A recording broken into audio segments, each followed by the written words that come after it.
حط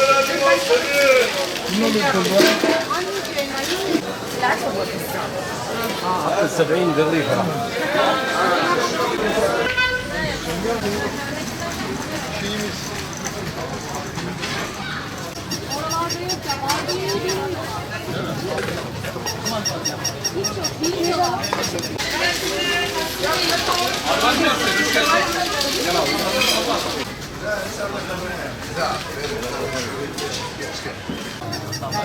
Domatesler kaça? Şey...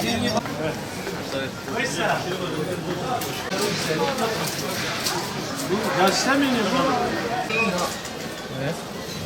Kesin ya zaten. Ya sen canlıyı alacaksın, canlıyı. 816.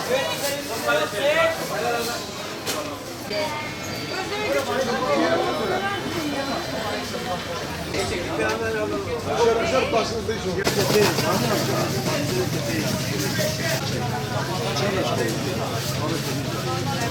Evet.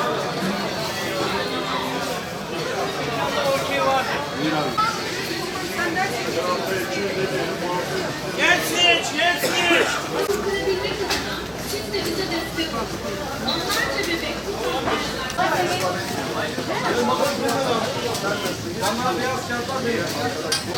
Fazla 1 metre güneş batıyor, kafada sığılar.